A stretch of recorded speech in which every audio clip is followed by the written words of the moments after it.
Hi, I'm Richie Mackay. And I'm David Bolt, and you are listening to the Wrong Bias podcast. And on show 33, Baldy gives us the lowdown of his Leamington Spa experience. We delve into the pressures of staying top of the sport. There's a bit of world bowls. Our 5-minute world of sport has an Olympic Games theme. We discuss Bowls England's 5-year plan. Plus there's our usual competition sponsored by Bowls' Bowls and Lean to Succeed.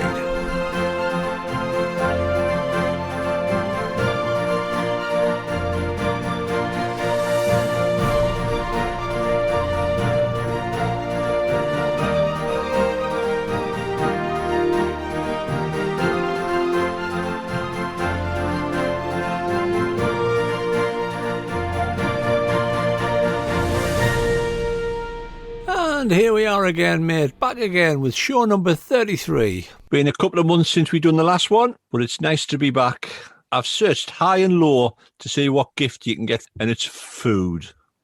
Yes, my favourite podcast. We've waited and it's food, mate.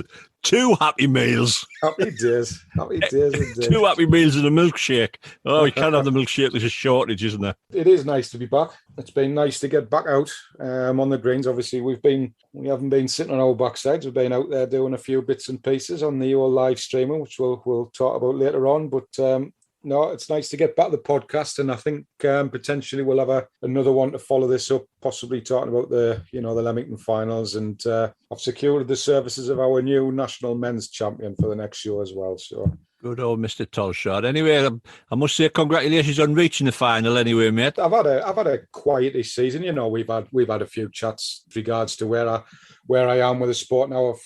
This is me 34th year, I think now, and I went down there, and I know I've always potentially got the game to do the business, and it was just nice, to be honest with you. It's ended up being a really nice sort of kick up the backside, because I've never doubted the fact that I can still compete with the best that's down there. Yeah, I was really seriously considering winding down, but yeah, it was tremendous. Some great games, found the greens well.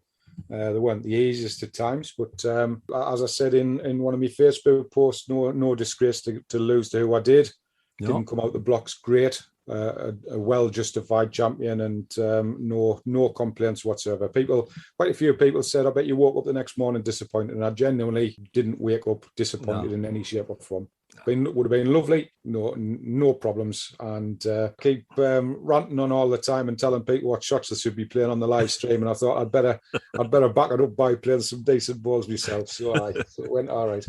Well, I'm going to call it. You take that moment, mate. Relit your fire, get your enthusiasm back for this game. It did actually, mate. It really has. It's sort of. I've talked to a few lads while I was down there. I was talking to Louis and Nicky Brett, and had a good chat with Sammy. And yeah, no guarantees I'll ever get back in, but it certainly made us think about possibly going back to trying to get back into the international setup.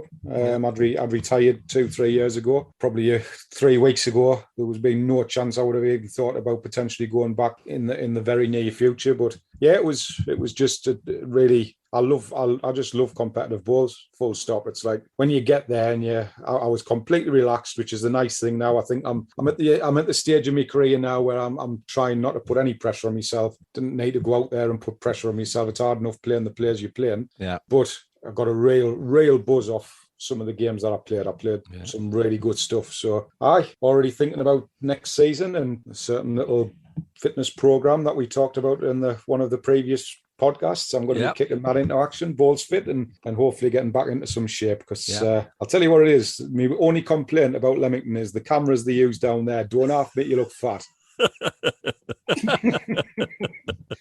I was only wearing a medium shirt. It's like a professional outfit, They've got proper cameras.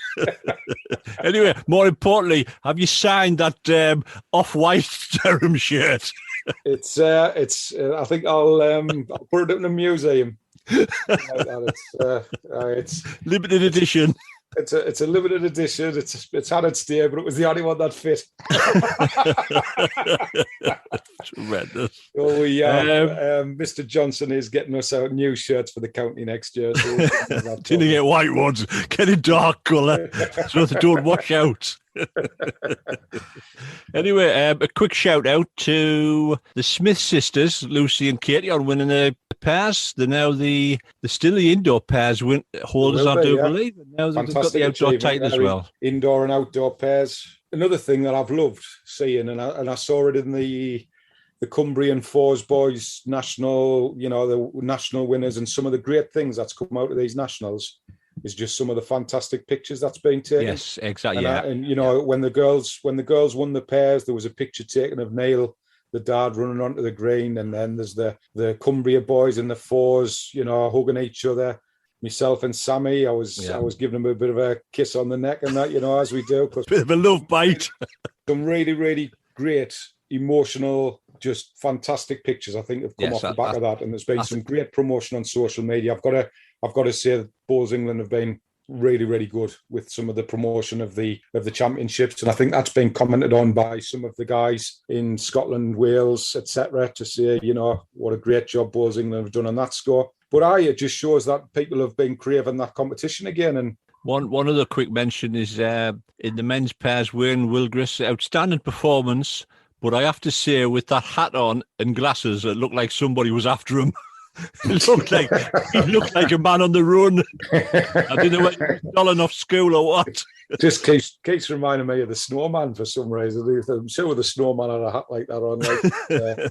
No, congratulations to them lads as well. I was down there, and yet again, no mean feat beating long-term pairing of Sammy and Louis.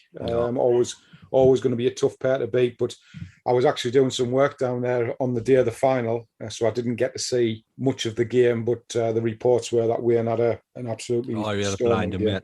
Absolute blinder. I don't know whether anybody's noticed, but we have actually launched our own YouTube Wrong Bias Podcast TV channel this week. We will eventually drop in all our recorded live streaming, if that makes sense. Possibly stick on some short interviews that we'll set up during the indoors. And I'm sure we'll have a few other ideas that'll go on as well, mate. Absolutely. And just to clarify for those out there, to subscribe to the TV channel doesn't cost you anything. It just gives you the opportunity to get some updates, just to let you know when we're actually posting things on there. I presume that's what it is. So yeah, don't worry about the fact that it's got subscription on there. We're not asking, not yet anyway, until we become really famous.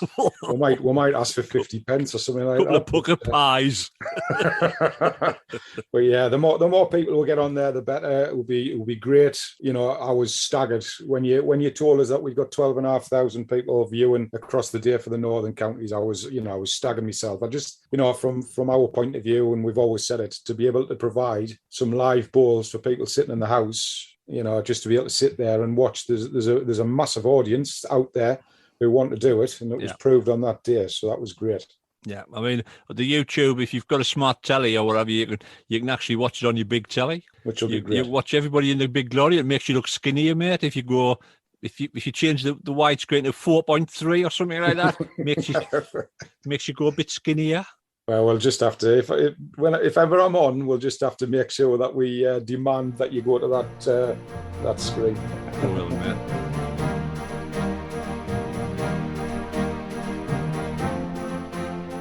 Right, mate, we've already passed on our congratulations for the Leamington exploits. So, from a player and a spectator view, mate, I'll do the spectator view from afar. It looked like the event was well organised, lots of people there, the stands around there seemed as if it had made a big difference. What was the setup like, i.e. for COVID, fan zone stands? Personal point of view, mate, from obviously our perspective, I was down there and Leanne had come down with us as well. So, the whole setup from my point of view was very good. You went, showed you two passport injection things. If you'd had them, you went through. Then you got your accreditation, etc. When you went through, so that was a really smooth process. So no issues there whatsoever. I do believe that obviously if you hadn't had them, you just had to do a test as long as you were negative. So they were controlling that side of things. Once you got in there was a warm welcome. There was the president, the senior vice, I think it was, and warm welcome as you walked through the accreditation part. Then you walked into, they were classing as the fan zone, which was basically food, burger places, and there was a tent with a bar, etc. in there. And for me, great steps forward. The stands around the green made a massive difference. So that was a really, really positive step and made it national championships and a big event. It was well attended. So you looked across the greens, and years gone past, there was a lot of people sitting in and around the greens. Hopefully there'll be further steps taken. Let's just cut to the chase here. We've seen a lot of negativity prior to the championship starting with regards to the charging to get in, blah, blah, blah. And sometimes I just look at it and controversial. I don't care whether you like us or whether you like my opinion or not. All this talk about we need to go and make a breakaway organisation. Let's do just give it a rest. You know what I mean? Yeah. There is always going to be mistakes made. We've said it all the time. Yeah. People hate change. If you didn't try something, you are never, ever going to see the differences. Yeah. Yes, there will be things that is happening that people won't agree with and don't like. They want to go and do that. But as far as the championships was concerned, and this is completely my argument as far as I'm not talking about the politics in and around of things that's happened in formats, whatever else has happened, blah, blah, blah. Purely on the championship perspective, I think it was very, very positive. The fact that they were running to start with was very, very positive compared to other countries. The thoughts on the David Bryant sort of memorial setup that was in there, great, but they need to take that to the next level for next year. I would like to see, in the nicest possible way, it was a great thing, and I'm not taking anything away from David, absolute legend of the sport, but it sort of showed that we're about 20 years behind, because that type of thing should have been done 20 years ago. At Worthing. At Worthing, at Leamington, wherever that might be. We should have been doing that 20 years ago, displaying how good a bowler David Bryant was. At this point now, we should now be absolutely banging the drum of all the current crop of players that we've got, and who we've got playing the game, and what we're doing, the players who are playing Commonwealth Games. The likes of Scotland, the likes of Australia have got like a Hall of Fame. So they've got players who are entering that Hall of Fame all of the time. Yeah. For me, there's a great opportunity there for people to come in the fan zone and get some of your Commonwealth Games players to come along and have a chat with them, talk to them, get a photo, autograph, photos, whatever that may be. There's steps that can be taken to make it an even bigger and better experience. But that's not a criticism. That's me saying, for me, that's what I would like to see. But I also think that they need to have a really good think about promoting, talking about all of the players who've given up a lot of time over the years to actually play for the country. Because just in the sad way, you see a lot of players who come along, you get a nice little social media, thanks very much, see you later, and that's it. Stewie Airy was a part of the Commonwealth Games for many years, and I'm just using Stewie as an example. He retired, never heard anything else about Stewie ever since, which is such a shame for a guy who's done so much for the country. There's got to be further things for me that this, English organisation can do to really start to do more for the players that have represented them in the past. Yeah, and that should obviously continue on for the players that are currently representing them at the minute as well. The simple answer from me was it was a very, very positive experience, and I enjoyed it. Well run, and a couple of little issues with regards. The greens weren't fantastic. They were very pushy compared to what I was expecting, but they've only just been relayed, etc. Should be telling the Aussies that they're like lightning for the Commonwealth Games. Absolutely flying. Yeah. They'll if they're still the same, they'll get a shock. But that might just play into our hands. But yeah, there's a little bit of work to do on the greens there, without a shadow of a doubt. But in the main, nothing but positives as far as the championships is concerned. The whole sort of scheduling has worked well, so that you've just had competition running into competition, so it's been like on a 2-day cycle all the way through, which has worked well. And I don't know whether you're going to be able to do that once all of the numbers pick up again for the extras who would normally be down there, the runners up, etc. One criticism got to bring up, which I don't know what the scenario was there, was how the draw was worked out, that the smaller counties who only had one entry had to play the prelims. That's a question I haven't seen sort of answered, but I just can't see how you can plot the draw to only give the counties who've got one entry all of the prelims, and then everybody else is in the first round. Didn't agree with that at all, personally. Right. But well, I mean, going down what we've said in a previous podcast is the prelim should be your county runners-up. I agree. To me and you, because you've always banged the drum of your county champions shouldn't be a step behind your county runner-up at the national finals, and I think all the runners-up should be in the prelims, and then they fight their way into the next round. The counter argument to that is that some counties don't play the county finals before the nationals. Yeah. So they get to the county finals stage, and all they do is just put A, B, and C. So they're going to turn around and say, well, but unfortunately, if you don't do that, then that's just luck of the draw on your part. Yeah. I've got sympathy is the wrong word, but there is, you can't challenge that. But for those counties who do play the championships prior to the nationals and get your winners and runners up, there is not a chance that you should be seeing a winner playing in a prelim before the runner-up plays in the first round. I quite agree. Shouldn't happen. And if you can do it the way they've done it this year, where they've managed to plot what I've just talked about there, then there is no reason why they can't do what we've just been saying there about the winners and runners-up. Yeah, you're right. The other thing to pick up on, it was great to see some live streaming. It was fantastic. It was kind of knocked the production absolutely fantastic. Players need to take it on board, because there was times in the pairs where we were looking at the backs, which we know ourselves, even with the different camera angles. As the ball's coming down, it's no use of player jumping in front of the jack, because your viewing public can't see nothing. And that's why main broadcasters are not broadcast balls, because you can't see the critical moments. But I think it's just down to players getting used to having the cameras there. Yeah. My only criticism of the live streaming would be I would have picked the blue ribbon event, i.e. the men's singles and the women's singles as the trials and the semi-finals, because I think they're your blue ribbon events, and you wouldn't have the players in front of the cameras. But otherwise, I think they've bowled England, pat on the back all round.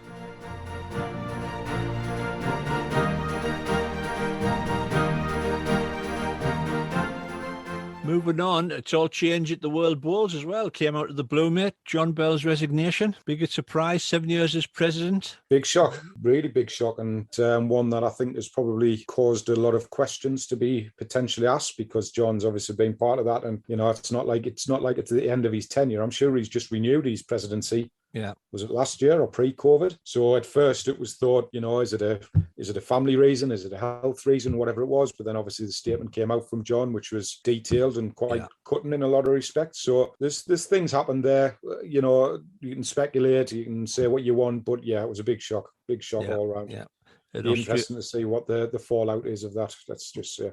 Yeah, and the temporary president is Australia's Darryl Clout. He must have some clout to get that job. Hey, pardon the pun. Pardon, ka-ching. We could have done with that band, mate, off that stream yesterday. That drummer was shocking. And keeping on with the Australian little link there, Brisbane 2032 finally awarded the Olympic Games. Has there never been a better chance for the sport to get its foot in the doors, mate, given the sports status down under? Definitely.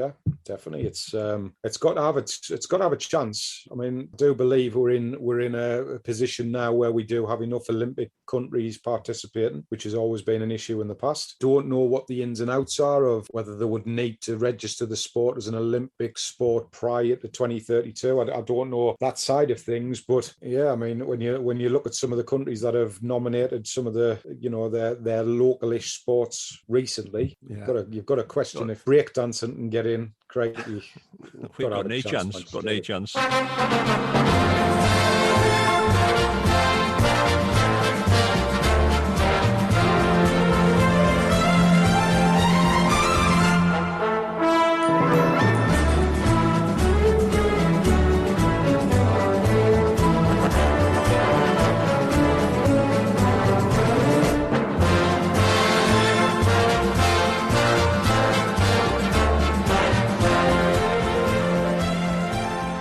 Well, that theme tune again is old Dickie Davis on a Saturday lunchtime, the world of sport. This episode's World of Sport, we're going to focus on our top 3 moments from the Olympic Games. Give you my 3 first. My first one's the BMX bike racing. It's only because it looked like the big boys had nicked the small lads' bikes. The dressage, because I just love dancing horses. I think how they've managed to train them horses to do that, the size of the horses, do such gentle things, is absolutely outstanding. And the other one would be shadow judo. Now, if you've never seen it, that was a competitor fighting a non-existent opponent. Now, that to me that symbolises what the Olympics is all about.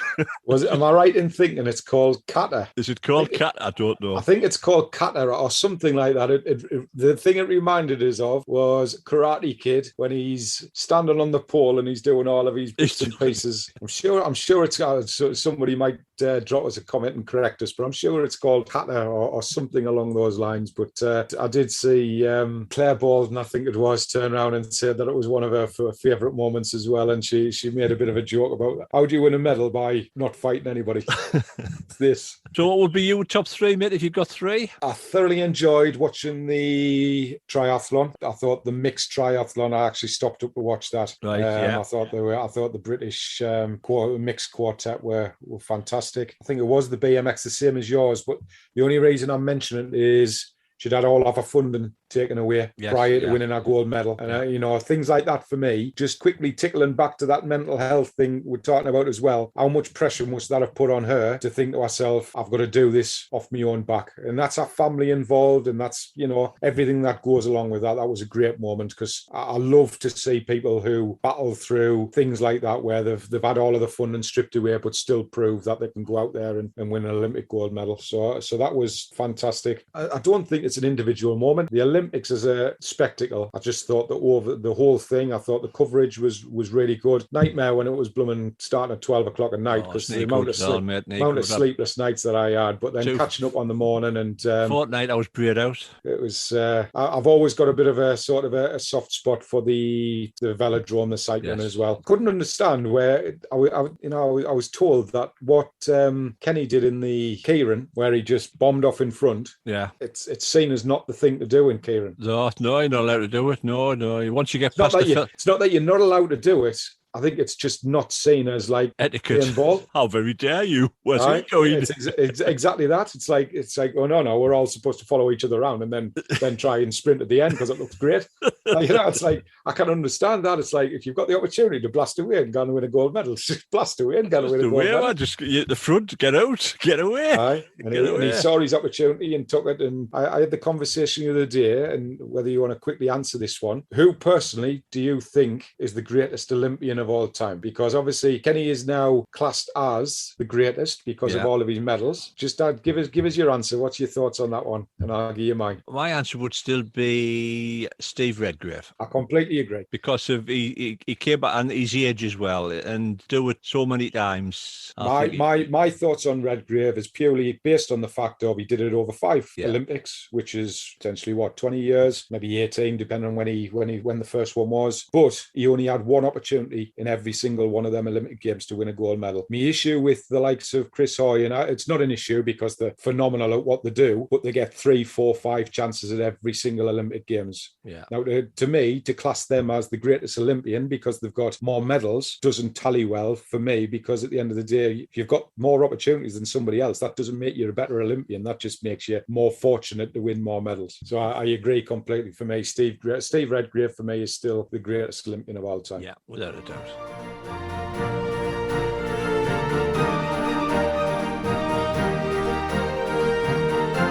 Moving on to another subject, mate. This one's a bit of a hot topic at the minute. The pressure to stay at top of your sport. It's obviously been highlighted by the USA gymnasts Simone Biles, cricketers Ben Stokes taking time out, even within the Commonwealth Games squad, Andy Nappert retiring due to the excessive commitments possibly that he's having to give to get into the squad, giving up family time and work, etc. As a club bowler myself, it's not so much a big issue. The big issue there is just bowling every night of the week, getting wrong off the misses. But at international level, is the pressure to stay top too much, mate? Is it the commitment, the balance of a family life and work commitments? Does it all just build up at the top level? I look at it from 2 point of views, and I don't disregard in any shape or form the mental health issues that obviously have come to light over certainly the recent years that are becoming more magnified. From a sporting point of view, my thoughts have always been that it's got to be from a personal point of view, because for me, the difference between your club bowler, your county bowler, your international bowler, and your elite bowler comes down to how you cope with that mental stress in the situation. So to become a top cricketer, to become a top gymnast, you've got to, your mental strength has just got to be unbelievably strong, because even, you know, when you're playing balls at the top level and you start, there's expectation from everybody in the crowd, everybody in the team, everybody in the crowd. You're there because you're classed as the top of the tree as far as everything else, and everybody's banging the door down to try and get your place. So you've got to continue, you've got to keep your levels up to that height. But that's, for me, the pure difference between why you're at that level and why you're not. So why I say I've got two opinions of it, I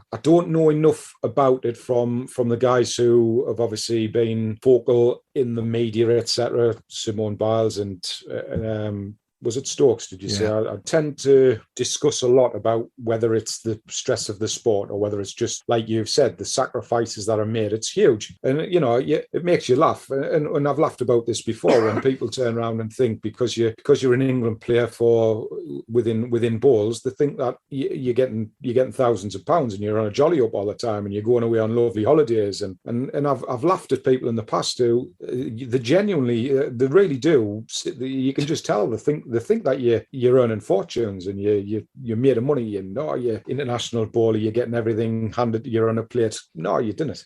I'm sorry, you don't. And this was, we talked about it earlier about how I was winding down, because I've given so much over the years to literally sacrificing my family and sacrificing time, taking time off work. I've even chosen jobs, or I've walked out of jobs because it didn't fit with what I wanted to do in the sport. And that itself can really, really get you down. And there has been, I'd be a complete liar if I didn't turn around and say there's been moments where I've sat in dark rooms and wondered where the next step was, because you got yourself into a situation where financially you weren't in the best position, or, you know, your job was, you were sick of your job because you'd chosen something because it maybe just had better hours and time to be able to play the sport. And the reason I started to wind down was because I had that big reality check of looking at what do I actually gain from this. And when I look back over my career, I would never, ever change what I've done. But ultimately, I've got a few bits of shiny metal and some trophies and my name in a few books that'll stay there in history, which is great. Fantastic. I never change that. And I would never, ever disrespect the fact that that's what I've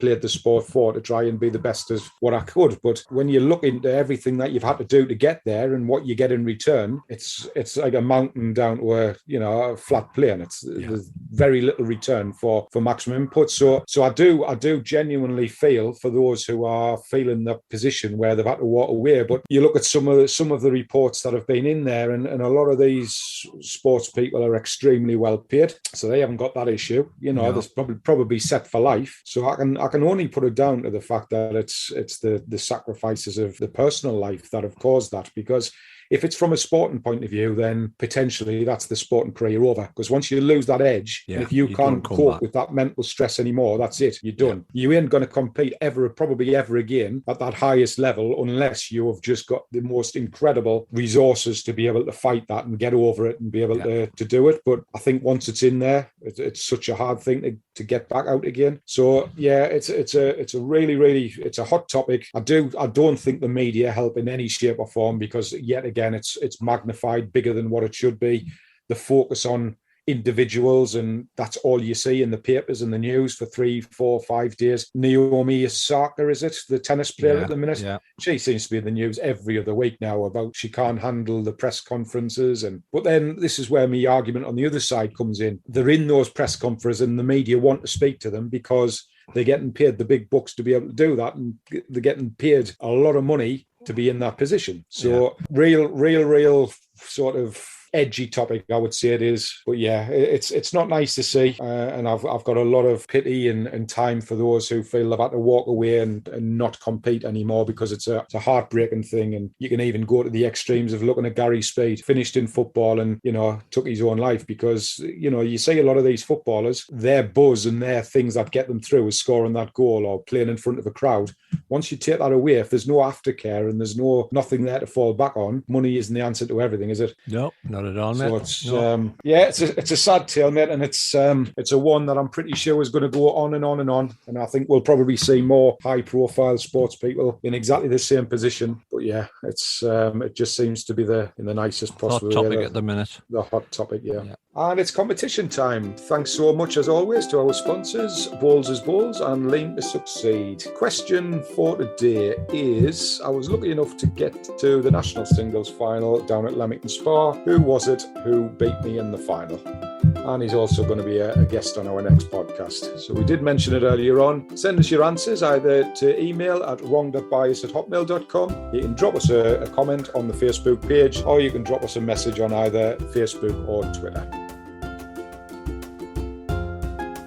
Bowls England, they've released their 5-year strategy in a brochure. It's very sleek. It was very, how can I put, very markety orientated, if that's such a word. It was a lot of buzzwords in it. I just like plain English. There was one bit at the end that caught my eye. It said, once in a generation opportunity of a home Commonwealth Games to try to progress the game. But there was also a little bit earlier where it said 20 years ago we had 150,000 bowlers. Now we're down to 80,000, and we have had a home Commonwealth Games in my generation. We had 2002. So 20 years ago, we had 150,000. We've actually had probably 2 home Commonwealth Games because we had Glasgow as well. And now we're down to 80,000. So the link with the Commonwealth Games and to get people into the sport, I think that's a little bit of a red herring myself. There's a bit at the end which I do agree, and you probably will agree. There was 3 things: media coverage, which the sport has been lacking, medal success, and commercial income. Well, I don't know whether we've discussed it before, but the commercial income to me is linked with the medal success. And there's a lot of people out there who do criticise Bowls England's focus towards the Commonwealth Games. A lot of people say they're not interested in international teams. At the end of the day, if Joe Bloggs wins a £50 tournament, it ain't going to get the media juices flowing, mate. It's not going to get that commercial income coming in. So at the end of the day, your successful international team, that's the way that'll get you forward, get the money into the game, your media coverage. It's all one package for me. There's a couple of things. We say we're down to 80,000, but are we really down to 80,000? We've had this affiliation discussion before.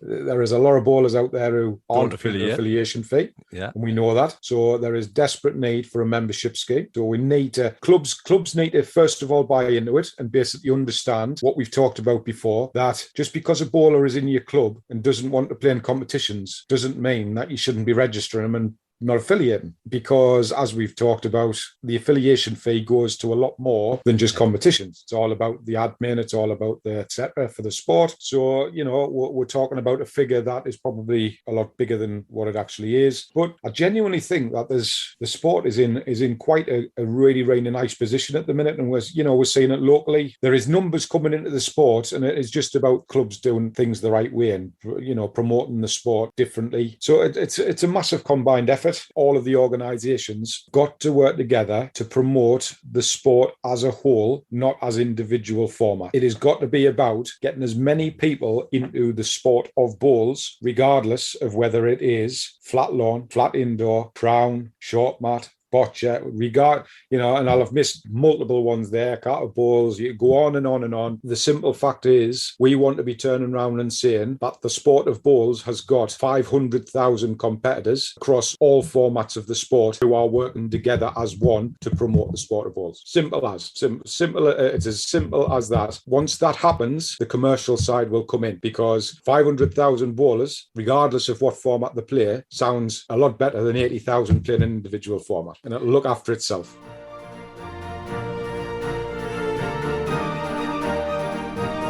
Right, there's another one gone, mate. A little bit different, that show, just to use as a bit of a springboard back to get the podcast up and running again. During the last few weeks, we've been live streaming, mate. We've been a bit of an adventure down Manchester. An eye-opener, wasn't it, mate? Yeah, it was. And great to get all the viewing figures that we got. Thankfully, we haven't had that situation yet where somebody's turned around and said, no, you're not videoing me or anything like that. It might happen in the future. We never know. But no, I think the positive thing to come out of that streaming that we did on that day was just the comments that we got from people saying how good it was to see a full grain of bowls again. And yeah, really, really good. The streaming, and I've said this before, Richie, you're doing a an amazing job. I carry a few things and I talk a bit of rubbish, but you do an amazing job with that, and it's great to be a part of it. Well, to be honest, I didn't realise. I thought it would just be a case of 2 cameras and an iPad. But I mean, Wi-Fi, weather, photo and video regulations, Facebook disruption, music copyright, live bands yesterday. Couldn't believe that turned up in a live bands on. God, it. And obviously with the YouTube channel, we uploaded the video and we got 13 copyright claims against us for that last yesterday's stream, which was good. That Manchester one, I got a speeding ticket on the way back because I was so tired. I wanted to get back quick, so that was great. So I'm going to quickly jump onto my soapbox here, and I mentioned it on a Facebook post. But for anybody who didn't see it, do us a favour. I know people want to see perfection, and I know they want to see quality balls without any interruptions. But cut us a little bit of slack. Didn't be sending us comments telling us that our coverage is rubbish and that we're doing it in our own time. Richie puts so much time into it, and we do our best. And yeah, the Wi-Fi doesn't always work great, and things happen with the weather and things like that. But in the main, thankfully, we're getting what I really love is we're seeing a regular crowd come on and posing questions and having a bit of a laugh and asking us a few bits and pieces, and I love it. It's great to have that bit of interaction and giving people the opportunity to watch some balls. One of my highlights from Manchester is probably the highlights since I've started doing actually was you'll remember it. I'll try and cut it and stick it on the YouTube channel. Graham Vipont coming off, effing and jeffing. You can hear him effing and jeffing in the background. And then about 10 minutes later, he casually walks past. He says, apparently there was some industrial language on the live stream. It's a man's game. Tell them it's a man's game.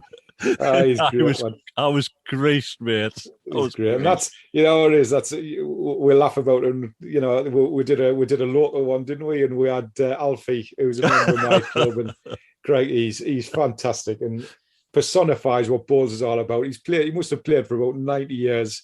Goes to every single Sunderland match, home and away.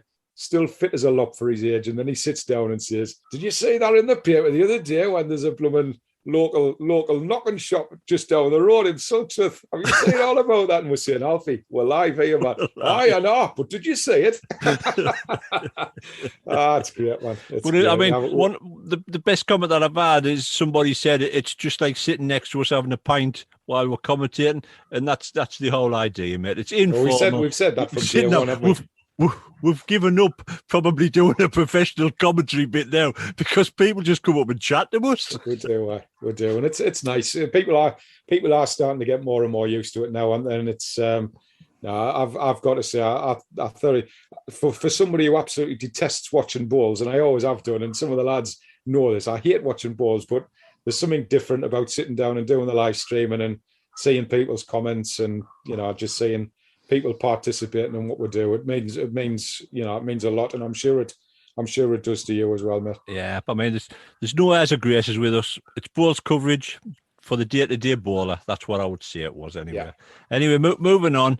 I don't know whether folks can remember pre-COVID, we did start an indoor national champion predictor competition. Well, it's up and running again because the national championships are starting in, is it September and October, mate? Aye, we've got the previous ones to do first, haven't they? So there's the we've got them. That's the ones. Anyway, they get your entries in via the website. Just click on the button, make your selections, and whoever finishes top of the table will win a 4K Fire Stick, which I'll dust off because it's probably got dust on it since we've been waiting to do it. And before we go, a quick mention for the PBAs, mate. Bit of a rejig. Yeah, Jason's been on the show a couple of times recently and was part of the Manchester Open setup. He did a great job down there, but he's also tournament director now for I think that was his title on his email that I saw anyway. But he's given the PBAs a rejig. I think he mentioned this in a previous podcast before. There are 7 or 8 venues now where once upon a time you'd have to pay your subscription. You would get one chance to qualify for the World Championships, and that was it. It was done and dusted if you didn't. I had a real good think about this, and I've chatted to him in the past, and you can now enter as many as you like, £20 a go. If you're not successful the first time, it doesn't restrict you from going and entering another one. So those venues are up now. I think Stanley has just been added to that list. So if you haven't got your entries in for any of the PBAs, if you ever want the opportunity to get onto the TV and play some bowls, it's a fantastic experience. Now's the time to get onto the Professional Bowls Association Facebook page. The list will be there of the venues where you can get on, and all you need to do is fill the form in, drop them the money, and that's you with your chance to get on TV. So good job, Jason. You're doing a cracking job, and may it continue. Long may it continue. Well, and we'll stick links on our website and Facebook pages and blah blah blah to extend the publicity for the events. Well, it's another one over, mate. Hopefully people will find it enjoyable and interesting, and we will catch you up very shortly, I think. Yeah, fingers crossed. We'll be back soon. Cheers, folks. Cheers. Take care.